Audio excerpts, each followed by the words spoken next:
दुर्लभ जन्म पुन फल पायो, बिरथा जात अविवेकै। राजे इंद्र समसर गृह आसन, बिन हर भगत कहो के लेखै। ना विचार्यो राजा राम को रस, जेह रस अन रस बीसर जाहि। रहाओ जान अजान भय हम बावर, सोच असोच दिवस जाहि। इंद्री सबल निबल विवेक बुद्ध, परमारथ प्रवेश नहीं। कयत आन अचरियत अन कछ, समझन न परै अपर माया। कह रविदास उदास दास मत, पर हर कोप करो जी दया। वाहिगुरु जी का खालसा, वाहिगुरु जी की फतेह। भगत रविदास जी सानू ਅਤੇ ਜੀਵਾਂ ਦੀ ਇਸ ਅਵਸਥਾ ਨੂੰ ਆਪਣੇ ਤੇ ਝੁਕਾ ਕੇ ਪਰਮਾਤਮਾ ਦੇ ਚਰਨਾਂ ਵਿੱਚ ਬੇਨਤੀ ਅਰਦਾਸ ਕਰਦੇ ਹਨ। हे ਪ੍ਰਭੂ, ਸਾਡੇ ਤੇ ਕਿਰਪਾ ਕਰੇ। ਜੋ ਮਨੁੱਖਾ ਜੀਵਨ ਦਾ ਮਕਸਦ ਹੈ ਉਹ ਅਸੀਂ ਜੀਵ ਭੁੱਲ ਗਏ। ਨਾ ਵਿਚਾਰਿਓ ਰਾਜਾ ਰਾਮ ਕੋ ਰਸ, ਰਾਜਾ ਰਾਮ ਦੇ ਨਾਮ ਦਾ ਜੋ ਰਸ ਉਹਨੂੰ ਅਸੀਂ ਵਿਚਾਰ ਨਹੀਂ ਸਕੇ। ਇਹ ਆਪਣੀ ਭੁੱਲ ਹੈ। ਔਰ ਸੱਚਮੁੱਚ ਭਗਤ ਰਵਿਦਾਸ ਜੀ ਇਹ ਸਾਡੀ ਸਾਰੇ ਜੀਵਾਂ ਦੀ ਅਵਸਥਾ ਦਾ ਵਰਣਨ ਪਰਮਾਤਮਾ ਦੇ ਚਰਨਾਂ ਵਿੱਚ ਕਰ ਰਹੇ। ਨਾ ਵਿਚਾਰਿਓ ਰਾਜਾ ਰਾਮ ਕੋ ਰਸ, ਨਹੀਂ ਵਿਚਾਰ ਕੀਤੀ। ਜੋ ਮਨੁੱਖਾ ਜਨਮ ਦਾ ਉਦੇਸ਼ ਸੀ, ਜਿਸ ਲਈ ਪਰਮਾਤਮਾ ਨੇ ਸਾਨੂੰ ਮਨੁੱਖਾ ਜਨਮ ਦਿੱਤਾ ਸੀ, ਉਸ ਪਾਸੇ ਸਾਡਾ ਕੋਈ ਧਿਆਨ ਹੀ ਨਹੀਂ। ਜੇ ਰਸ ਅਨ ਰਸ ਬੀਸਰ ਜਾਹੀਂ, ਜਿਸ ਪਰਮਾਤਮਾ ਦੇ ਨਾਮ ਰਸ ਨੂੰ ਪੀਣ ਕਰਕੇ ਇਹ ਹੋਰ ਦੁਨੀਆ ਦੇ ਜਿਤਨੇ ਰਸ ਨੇ ਸਭ ਭੁੱਲ ਜਾਂਦੇ, ਪਰ ਅਸੀਂ ਉਸ ਪਾਸੇ ਧਿਆਨ ਹੀ ਨਹੀਂ ਕੀਤਾ। ਸਾਰੀ ਗੁਰਬਾਣੀ ਬਾਰ ਬਾਰ ਇਹ ਸਮਝਾ ਰਹੀ। 84 ਲੱਖ ਜੋਨ ਸਬਾਈ, ਮਾਨਸ ਕੋ ਪ੍ਰਭ ਦੀ ਵਡਿਆਈ। ਇਸ ਪੌੜੀ ਤੇ ਜੋ ਨਰ ਚੂਕੈ, ਸੋ ਆਏ ਜਾਏ ਦੁੱਖ ਪਾਇੰਦਾ। ਕਈ ਜਨਮ ਭੈ ਕੀਟ ਪਤੰਗਾ, ਕਈ ਜਨਮ ਗਜਮੀਨ ਕੁਰੰਗਾ। ਕਈ ਜਨਮ ਪੰਖੀ ਸਰਪ ਹੋਇਓ, ਕਈ ਜਨਮ ਹੈਵਰ ਬ੍ਰਿਖ ਜੋਇਓ। ਮਿਲ ਜਗਦੀਸ਼ ਮਿਲਣ ਕੀ ਬਰੀਆ, ਚਿਰੰਕਾਲ ਇਹਦੇ ਸੰਜਰੀਆ। ਗੁਰੂ ਰਾਮਦਾਸ ਜੀ ਦਾ ਇੱਥੇ ਤੱਕ ਫਰਮਾਨ, ਜਿਨੀ ਐਸਾ ਹਰ ਨਾਮ ਨ ਚੇਤਿਓ, ਸੇ ਕਾਹੇ ਜਗ ਆਏ ਰਾਮ ਰਾਜੇ। ਮਾਨੁਖ ਜਨਮ ਦੁਲੰਭ ਹੈ, ਨਾਮ ਬਿਨਾ ਬਿਰਥਾ ਸਭ ਜਾਏ। ਹੁਣ ਬੱਤੈ ਹਰ ਨਾਮ ਨਾ ਬੀਜਿਓ, ਅੱਗੇ ਭੁੱਖਾ ਕਿਆ ਖਾਏ। ਤੋ ਜਿਹੜਾ ਕੰਮ ਕਰਨ ਵਾਸਤੇ ਇਹ ਮਨੁੱਖਾ ਜਨਮ ਮਿਲਿਆ ਸੀ, ਅਸੀਂ ਉਹ ਕੰਮ ਨਹੀਂ ਕੀਤਾ। ਪਾਤਸ਼ਾਹ ਤੇ ਬਾਣੀ ਵਿੱਚ ਬਾਰ-ਬਾਰ ਸਮਝਾਉਂਦੇ ਕਿ ਉਹ ਰਸ, ਜਿਸ ਰਸ ਦੇ ਪੀਣ ਨਾਲ ਹੋਰ ਰਸ ਭੁੱਲ ਜਾਂਦੇ ਨੇ, ਅਸੀਂ ਉਸ ਪਾਸੇ ਧਿਆਨ ਹੀ ਨਹੀਂ ਦਿੰਦੇ। ਸਾਧ ਸੰਗਤ, ਭਗਤ ਰਵਿਦਾਸ ਜੀ ਦੇ ਜਿਹੜੇ ਬਚਨ ਨੇ, ਇਹਨਾਂ ਨੂੰ ਸਿਰਫ ਪੜ੍ਹਨ ਨਾਲ ਨਹੀਂ ਬਲਕਿ ਆਪਣੇ ਅੰਦਰ ਪੜਚੋਲ ਕਰਨ ਨਾਲ ਪਤਾ ਲੱਗੇ ਅਸੀਂ ਕੀ ਕਰ ਰਹੇ। ਗੁਰੂ ਤੇਗ ਬਹਾਦਰ ਸੱਚੇ ਪਾਤਸ਼ਾਹ ਤੇ ਫਰਮਾਨ, ਮਨ ਰੇ ਕੌਣ ਕੁਮਤ ਤੈ ਲੀਨੀ, ਪਰਦਾਰਾ ਨਿੰਦਿਆ ਰਸ ਰਚਿਓ, ਰਾਮ ਭਗਤ ਨਹੀਂ ਕੀਨੀ। ਆਖਿਆ ਜਿਹੜਾ ਕੰਮ ਕਰਨ ਲਈ ਤੂੰ ਆਇਆ ਸੀ ਉਹ ਤੇ ਕੀਤਾ ਨਹੀਂ। ਪ੍ਰਾਣੀ ਤੂੰ ਆਇਓ ਲਾਹ ਲੈਣ, ਲੱਗਾ ਕਿ ਤੁਖ ਫਕੜੇ, ਸਭ ਮੁਕਦੀ ਚੱਲੀ ਰਹਿਣ। ਇਹ ਜ਼ਿੰਦਗੀ ਰੂਪੀ ਰਾਤ ਮੁੱਕ ਰਹੀ, ਦਿਨ ਤੇ ਸਰ ਪਰ ਪਉਸੀ ਰਾਤ, ਰਹਿਣ ਗਈ ਫਿਰ ਹੋਏ ਪ੍ਰਭਾਤ। ਹੋਰ ਸਾਰੇ ਕੰਮ ਨੂੰ ਕਰਨਾ, ਪਰ ਜਿਹੜਾ ਕੰਮ ਕਰਨ ਵਾਲਾ ਉਹ ਨਹੀਂ ਕਰਦਾ, ਉਹਦੇ ਲਈ ਟਾਲ ਮਟੋਲ ਕਰਦਾ। ਭਗਤਾਂ ਨੇ ਕਈ ਤਰੀਕਿਆਂ ਨਾਲ ਸਮਝਾਇਆ। ਆਖਿਆ ਜਿਹੜਾ ਕੰਮ ਕਰਨ ਤੇ ਕੋਈ ਤੇਰੀ ਕੀਮਤ ਨਹੀਂ ਲੱਗਦੀ, ਲਾਹੇ ਕੋ ਤੂੰ ਢੀਲਾ ਢੀਲਾ, ਟੋਟੇ ਕੋ ਬੇਗ ਧਾਇਆ, ਸਸਤ ਵਖਰ ਤੂੰ ਕਿੰਨੇ ਨਾਈ, ਪਾਪੀ ਬਾਦਾ ਰੇ ਨਾਇਆ। ਜਿਹੜਾ ਪਦਾਰਥ ਪ੍ਰਾਪਤ ਕਰਨ ਦੇ ਨਾਲ ਹੋਰ ਸਾਰੇ ਵਿਕਾਰਾਂ ਤੋਂ ਛੁਟਕਾਰਾ ਹੋ ਜਾਣਾ ਸੀ, ਉਹ ਅਸੀਂ ਨਹੀਂ ਕਰ ਰਹੇ। ਨਾ ਵਿਚਾਰਿਓ ਰਾਜਾ ਰਾਮ ਕੋ ਰਸ, ਜੇ ਰਸ ਅਨ ਰਸ ਬੀਸਰ ਜਾਈ। ਜਿਸ ਰਸ ਦੇ ਛਕਣ ਦੇ ਨਾਲ, ਪੀਣ ਦੇ ਨਾਲ ਹੋਰ ਰਸਾਂ ਵੱਲੋਂ ਧਿਆਨ ਹਟ ਜਾਣਾ ਸੀ, ਉਹ ਅਸੀਂ ਧਿਆਨ ਕਰਦੇ। ਦੁਰਲਭ ਜਨਮ, ਇਹ ਜਿਹੜਾ ਦੁਰਲਭ ਹੈ, ਲੱਭ ਦਾ ਮਤਲਬ ਹੈ ਲੱਭਣਾ ਤੇ ਦੁਰਲਭ ਦਾ ਮਤਲਬ ਹੈ ਔਖੇ ਲੱਭਣਾ, ਜਿਹੜਾ ਬਹੁਤ ਔਖਾ ਮਿਲਦਾ। ਇਹ ਦੁਰਲਭ ਜਨਮ ਪੁੰਨ ਫਲ ਪਾਇਓ, ਪੂਰਬਲੇ ਜਨਮ ਦੇ ਕਿਸੇ ਚੰਗੇ ਕੰਮ ਕਰਨ ਕਰਕੇ ਇਹ ਮਨੁੱਖਾ ਜਨਮ ਮਿਲ ਗਿਆ। ਦੁਰਲਭ ਜਨਮ ਪੁੰਨ ਫਲ ਪਾਇਓ, ਬਿਰਥਾ ਜਾਤ ਅਬ ਵੇਕੈ। ਵਿਵੇਕ ਅੱਖਰ ਬਾਣੀ ਵਿੱਚ ਬਹੁਤ ਵਾਰੀ ਹੁੰਦਾ, ਜਿਸ ਦਾ ਅਰਥ ਹੈ ਵਿਚਾਰ ਕਰਨੀ, ਜਿਹਦਾ ਅਰਥ ਹੈ ਪਰਖ ਕਰਨੀ। ਇੱਥੇ ਅਬ ਵੇਕੈ ਦਾ ਮਤਲਬ ਹੈ ਵਿਚਾਰ ਤੋਂ ਬਿਨਾਂ।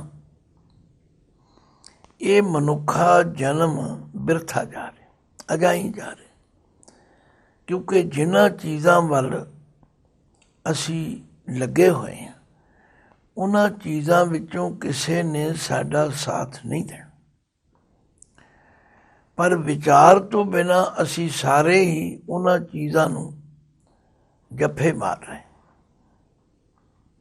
ਇਸੇ ਲਈ ਗੁਰੂ ਅਰਜਨ ਦੇਵ ਪਾਤਸ਼ਾਹ ਨੇ ਕਿਹਾ, ਕੋਈ ਜਾਣੈ ਕਵਨ ਇਹਾਂ ਜਗਮੀਤ, ਜਿਸ ਹੋਏ ਕਿਰਪਾਲ ਸੋਈ ਬਿਦ ਬੂਝੈ, ਤਾਕੀ ਨਿਰਮਲ ਰੀਤ। ਆਖਿਆ ਕਿਸੇ ਵਿਰਲੇ ਨੂੰ ਸਮਝੋ ਕਿ ਮੇਰਾ ਇਸ ਜਗਤ ਵਿੱਚ ਅਸਲ ਮਿੱਤਰ ਕੌਣ ਹੈ। ਜਿਹਦੇ ਉੱਤੇ ਪਰਮਾਤਮਾ ਦੀ ਕਿਰਪਾ ਹੋ ਜਾਏ ਉਹਨੂੰ ਸਮਝ ਆ ਜਾਏ। ਜਿਹਨੂੰ ਸਮਝ ਆ ਜਾਏ ਉਹ ਫਿਰ ਚੰਗੇ ਪਾਸੇ ਲੱਗ ਪੈਂਦਾ। ਪਰ ਸਾਡੀ ਹਾਲਤ ਇਹ ਹੈ, ਨਾ ਵਿਚਾਰਿਓ ਰਾਜਾ ਰਾਮ ਕੋ ਰਸ। ਹੋਰ ਸਾਰੇ ਰਸਾਂ ਦਾ ਸਾਨੂੰ ਗਿਆਨ ਹੈ, ਹੋਰ ਸਾਰੇ ਰਸਾਂ ਦੀ ਅਸੀਂ ਖਿੱਚ ਕਰਦੇ ਹਾਂ। ਮੈਂ ਇਹ ਨਹੀਂ ਖਾਣਾ, ਉਹ ਨਹੀਂ ਖਾਣਾ, ਮੈਨੂੰ ਆਹ ਚੰਗਾ ਲੱਗਦਾ, ਮੈਨੂੰ ਉਹ ਚੰਗਾ। ਆਖਿਆ ਜਿਸ ਪਰਮਾਤਮਾ ਦੇ ਰਾਮ ਰਸ ਨੂੰ ਛਕਣ ਕਰ ਇਹ ਸਾਰੇ ਰਸ ਭੁੱਲ ਜਾਣੇ ਸਨ। ਉਸ ਪਾਸੇ ਸਾਡਾ ਕੋਈ ਧਿਆਨ ਨਹੀਂ। ਇਹ ਰਹਾਉ ਦੀ ਪੰਕਤੀ, ਦੁਰਲਭ ਜਨਮ ਪੁੰਨ ਫਲ ਪਾਇਓ। ਇਹ ਮਨੁੱਖਾ ਜਨਮ ਜਿਹੜਾ ਬੜਾ ਦੁਰਲਭ ਹੈ, ਜਿਸ ਨੂੰ ਭਗਤ ਕਬੀਰ ਜੀ ਨੇ ਦੁਰਲਭ ਜਨਮ ਕਿਹਾ। ਮਾਨਸ ਜਨਮ ਦੁਰਲਭ ਹੈ, ਹੋਤ ਨ ਬਾਰੰਬਾਰ। ਜਿਉ ਬਨ ਫਲ ਪਾਕੇ ਭੋਏ ਗਿਰੇ, ਬੋਹਰ ਨ ਲਾਗੇ ਡਾਰ। ਇਹ ਮਨੁੱਖਾ ਜਨਮ ਜਿਹੜਾ ਬੜਾ ਦੁਰਲਭ ਹੈ, ਕਿਉਂਕਿ 84 ਲੱਖ ਜੂਨੀ ਦੇ ਭਰਮਣ ਤੋਂ ਬਾਅਦ, ਚੱਕਰ ਤੋਂ ਬਾਅਦ ਫੇਰ ਮਨੁੱਖਾ ਜਨਮ ਮਿਲਦਾ। ਤੇ ਉਹ ਵੀ ਤਾਂ ਮਿਲਦਾ ਜੇ ਕੋਈ ਬਹੁਤ ਪੁੰਨ ਕਰਮ ਕੀਤੇ ਹੋਣ। ਦੁਰਲਭ ਜਨਮ ਪੁੰਨ ਫਲ ਪਾਇਓ, ਬਿਰਥਾ ਜਾਤ ਅਬ ਵੇਖੈ। ਬਿਨਾਂ ਵਿਚਾਰ ਕੀਤੇ ਤੋਂ, ਬਿਨਾਂ ਸੋਚੇ ਤੋਂ ਇਹ ਅਜਾਈ ਜਾ ਰਿਹਾ। ਰਾਜੇ ਇੰਦਰ ਸਮਸਰ ਗ੍ਰਹਿ ਆਸਨ। ਇੰਦਰ ਦੇਵਤਿਆਂ ਦਾ ਰਾਜਾ ਕਿਹਾ ਜਾਂਦਾ, ਤੇ ਉਹਦੇ ਘਰ ਵਿੱਚ ਬੜੀਆਂ ਚੀਜ਼ਾਂ ਕਹੀਆਂ ਜਾਂਦੀਆਂ। ਉਹ ਸਵਰਗ ਦਾ ਰਾਜਾ ਹੈ, ਉਹਦੇ ਕੋਲ ਸਵਰਗ ਵਿੱਚ ਕੀ ਕੀ ਸਹੂਲਤਾਂ। ਇੱਥੇ ਵੀ ਜਿਹੜਾ ਬੰਦਾ ਕੋਈ ਬਹੁਤ ਅਮੀਰ ਹੋਵੇ, ਜਿਹਦਾ ਮਕਾਨ ਬਹੁਤ ਵੱਡਾ ਹੋਵੇ, ਜਿਹਦੇ ਕੋਲ ਹੋਰ ਸੁੱਖ ਦੇ ਸਾਧਨ ਹੋਣ, ਆਰਾਮ ਕਰਨ ਲਈ ਬੜੇ ਸੋਹਣੇ ਸਿੰਘਾਸਨ ਹੋਣ, ਅਸੀਂ ਨੇ ਬੜਾ ਅਮੀਰ ਹੈ। ਪਰ ਭਗਤ ਰਵਿਦਾਸ ਜੀ ਕਹਿੰਦੇ ਨੇ, ਰਾਜੇ ਇੰਦਰ ਸਮਸਰ ਗ੍ਰਹਿ ਆਸਨ। ਜਿਨ੍ਹਾਂ ਦੇ ਕੋਲ ਇੰਦਰ ਵਰਗੇ ਰਾਜੇ ਦੇ ਬਰਾਬਰ ਘਰ ਹੋਵੇ ਔਰ ਆਸਨ ਆਰਾਮ ਕਰਨ ਦੀ ਜਗ੍ਹਾ ਹੋਵੇ। ਬਿਨ ਹਰ ਭਗਤ ਕਹੋ ਕੇ ਲੇਖੈ। ਬਿਨਾਂ ਪਰਮਾਤਮਾ ਦੀ ਭਗਤੀ ਤੋਂ ਕਹੋ ਕੇ ਲੇਖੈ। ਦੱਸੋ ਕਿਹੜੇ ਕੰਮ। ਇੱਥੇ ਭਗਤ ਦੇ ਤੱਤੇ ਨੂੰ ਸਿਆਰੀ ਹੈ। ਹਰੀ ਦੀ ਭਗਤੀ ਤੋਂ ਬਿਨਾਂ ਇਹ ਮਹਿਲ ਮਾੜੀਆਂ, ਇਹ ਕਿਹੜੇ ਕੰਮ ਨੇ। ਉੱਚੇ ਮੰਦਰ ਮਹਿਲ ਅਰਰਾਨੀ। ਇੰਨੇ ਸੁੱਖ ਦੇ ਸਾਧਨ ਹੋਣ, ਪਰ ਇਹ ਕਿਹੜੇ ਕੰਮ। ਤੋ ਭਗਤ ਰਵਿਦਾਸ ਜੀ ਸਮਝਾ ਰਹੇ, ਭਾਈ ਇਸ ਮਨੁੱਖਾ ਜਨਮ ਦਾ ਜੋ ਉਦੇਸ਼ ਹੈ, ਜੋ ਮਕਸਦ ਹੈ, ਜਿਸ ਨੂੰ ਕਰਨ ਵਾਸਤੇ ਮਨੁੱਖਾ ਦੇਹ ਮਿਲੀ, ਜੇ ਉਹ ਕੰਮ ਨਹੀਂ ਕੀਤਾ ਤੇ ਸਾਰੀ ਉਮਰ ਕੋਠੀਆਂ, ਕਾਰਾਂ, ਇਹਨਾਂ ਚੀਜ਼ਾਂ ਨੂੰ ਇਕੱਠੇ ਕਰਨ ਵਿੱਚ ਲੱਗੇ ਨੇ। ਇਹਨਾਂ ਵਿੱਚੋਂ ਕਿਸੇ ਨੇ ਕੋਈ ਸਾਥ ਨਹੀਂ ਦੇਣਾ। ਦੇਖੋ, ਤਸਵੀਰ ਹੈ। ਜਦੋਂ ਅਸੀਂ ਵਿਚਾਰ ਦੀ ਦ੍ਰਿਸ਼ਟੀ ਨਾਲ ਦੇਖਾਂਗੇ, ਫਿਰ ਸਾਨੂੰ ਆਪਣੇ ਆਪ 'ਤੇ ਇਹ ਸਾਰੀਆਂ ਗੱਲਾਂ ਟੁਕਦੀਆਂ ਨਜ਼ਰ ਆਉਣਗੀਆਂ।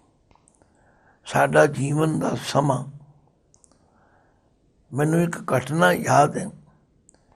ਸਾਡੇ ਨਗਰ ਵਿੱਚ ਇੱਕ ਬ੍ਰਹਮ ਕੁਮਾਰੀ ਆਸ਼ਰਮ ਸੀ, ਅਤੇ ਜਦੋਂ ਉਹਨਾਂ ਦਾ ਕੋਈ ਵਿਸ਼ੇਸ਼ ਪ੍ਰਚਾਰਕ ਆਉਂਦਾ, ਉਹ ਕੁਝ ਵਿਸ਼ੇਸ਼ ਧਾਰਮਿਕ ਰੁਚੀ ਰੱਖਣ ਵਾਲੇ ਬੰਦਿਆਂ ਨੂੰ ਸੱਦਾ ਪੱਤਰ ਭੇਜਦੇ। ਤਾਂ ਇੱਕ ਦਫਾ ਮੈਨੂੰ ਅਤੇ ਮੇਰੇ ਬਜ਼ੁਰਗ ਮਿੱਤਰ ਲਾਲਾ ਸੁਰਿੰਦਰ ਨਾਥ ਜੀ ਨੂੰ ਸੱਦਾ ਪੱਤਰ ਆਇਆ। ਅਸੀਂ ਦੋਵੇਂ ਇਕੱਠੇ ਚਲੇ। ਮੇਰੀ ਆਦਤ ਹੈ ਬਹੁਤਾ ਬੋਲੋ ਨਾ, ਸੁਣੋ। ਪਰ ਮੇਰੇ ਬਜ਼ੁਰਗ ਮਿੱਤਰ ਜਿਹੜੇ ਸਨ, ਉਹਨਾਂ ਨੂੰ ਗੱਲਾਂ ਬਹੁਤ ਫੁਰਦੀਆਂ ਹਨ, ਅਤੇ ਉਹਨਾਂ ਨੇ ਉਸ ਹੈੱਡ ਪ੍ਰਚਾਰਕਾ ਨੂੰ ਸਵਾਲ ਕਰ ਦਿੱਤਾ।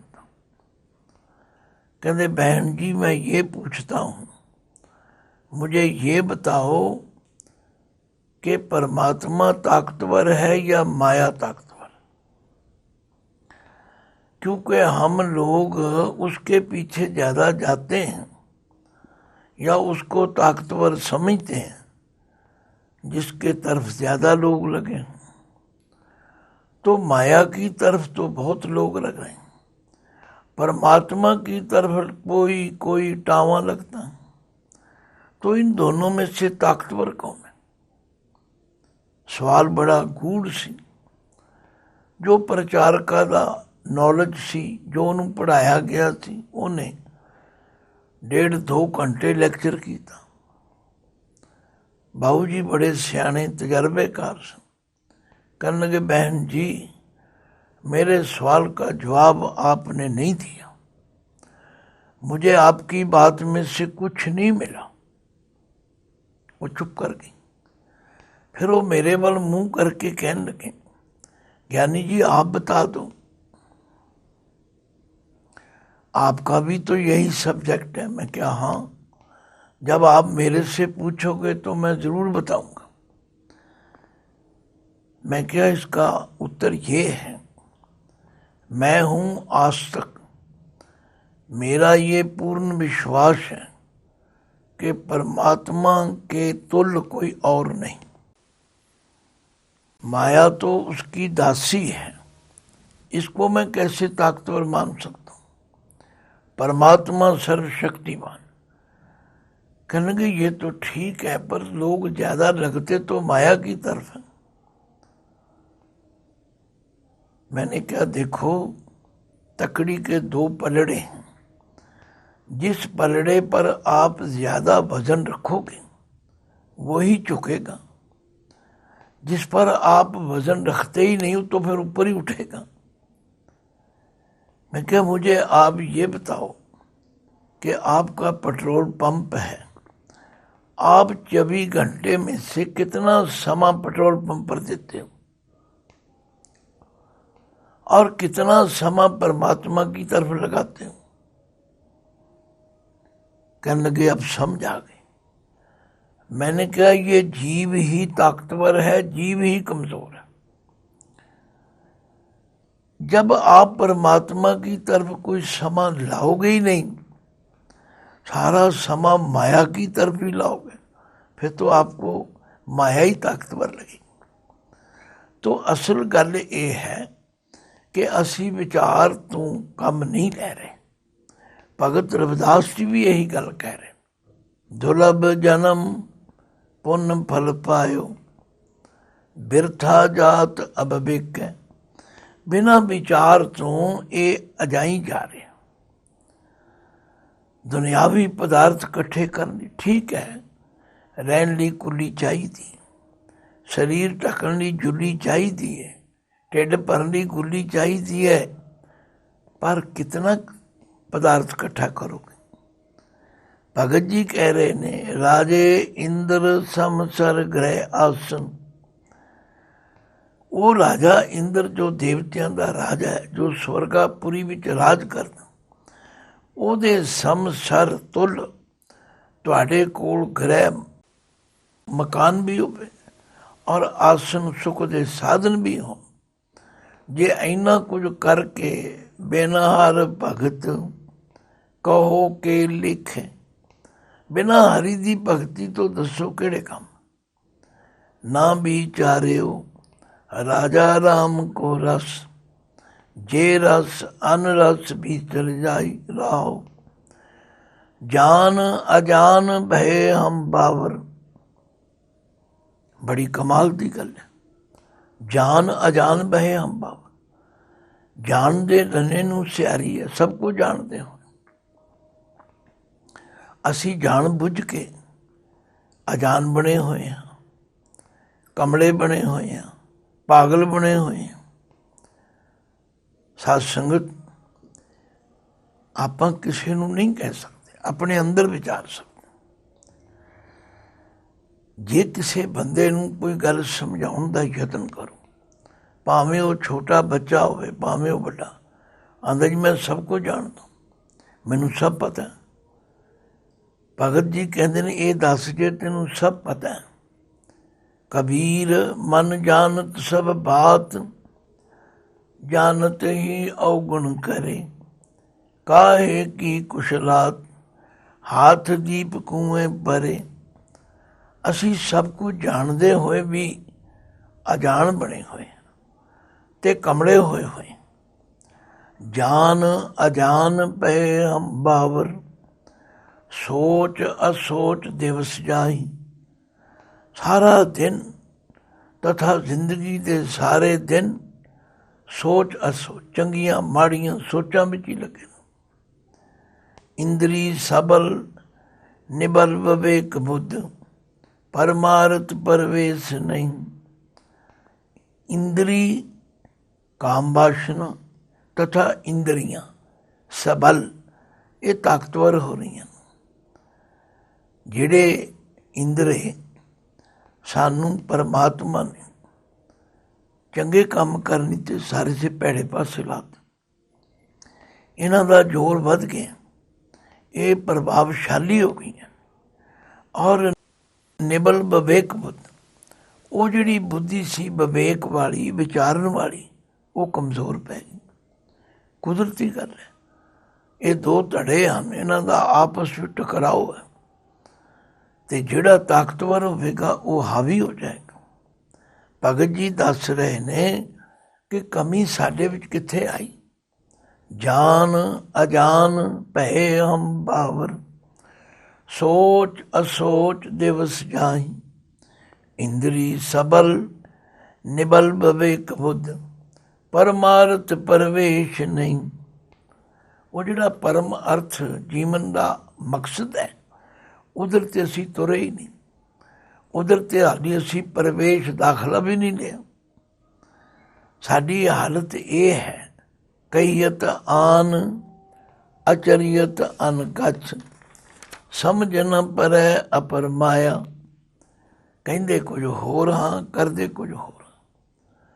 ਅਪਰ ਮਾਇਆ, ਇਹ ਮਾਇਆ ਜੋ ਬੜੀ ਬਲ ਵਾਲੀ ਹੈ, ਜੋ ਬੜੀ ਤਾਕਤਵਰ ਹੈ, ਇਹਦੀ ਸਾਨੂੰ ਸਮਝ ਹੀ ਨਹੀਂ ਆ ਰਹੀ। ਭਾਵੇਂ ਕੋਈ ਕਿੰਨਾ ਇਸ ਤੋਂ ਬਚਣ ਦਾ ਯਤਨ ਕਰੇ। ਅਗਰ ਕਉਸ ਕੇ ਬੜੇ ਠਗਾਊ, ਛੋੜੈ ਨਾਹੀ ਬਾਪ ਨ ਮਾਊ। ਮੇਲੀ ਆਪਣੇ ਉਨਲੇ ਬੰਦੇ, ਇਹ ਮਾਇਆ ਤੇ ਹਰ ਇੱਕ ਨੂੰ ਕਾਬੂ ਕਰ ਰਹੇ। ਤੋ ਭਗਤ ਰਵਿਦਾਸ ਜੀ ਕਹਿੰਦੇ, ਹੇ ਪ੍ਰਭੂ, ਸਾਡੀ ਹਾਲਤ ਇਹ ਹੈ, ਕਹੀਅਤ ਆਨ ਅਚਰੀਅਤ ਅਨਕਛ, ਸਮਝ ਨ ਪਰੈ ਅਪਰ ਮਾਇਆ। ਕਹਿ ਰਵਿਦਾਸ ਉਦਾਸ ਦਾਸ ਮਤ। ਰਵਿਦਾਸ ਜੀ ਕਹਿੰਦੇ, ਮੈਂ ਦਾਸ ਹਾਂ ਤੁਹਾਡਾ, ਮੈਂ ਉਦਾਸ ਹੋ ਗਿਆ। ਮੈਨੂੰ ਆਪਣੀ ਇਸ ਕਰਤੂਤ ਤੇ ਬੜੀ ਚਿੰਤਾ ਹੈ। ਪਰ ਹਰ ਕੋਪ ਕਰੋ ਜੀ ਦਇਆ। ਹੇ ਪ੍ਰਭੂ, ਸਾਡੇ ਤੇ ਗੁੱਸਾ ਨਾ ਕਰਿਓ, ਸਾਡੇ ਤੇ ਦਇਆ ਕਰੋ ਤੇ ਸਾਨੂੰ ਚੰਗੀ ਸੰਗਤ ਬਖਸ਼ੋ, ਸਾਨੂੰ ਵਿਵੇਕ ਬਖਸ਼ੋ। ਅਸੀਂ ਵਿਚਾਰ ਕਰਕੇ ਤੁਹਾਡੇ ਨਾਮ ਵਾਲੇ ਪਾਸੇ ਲੱਗ ਸਕੀਏ ਔਰ ਆਪਣਾ ਮਨੁੱਖਾ ਜਨਮ ਸਫਲ ਕਰ ਸਕੀਏ। ਵਾਹਿਗੁਰੂ ਜੀ ਕਾ ਖਾਲਸਾ, ਵਾਹਿਗੁਰੂ ਜੀ ਕੀ ਫਤਿਹ।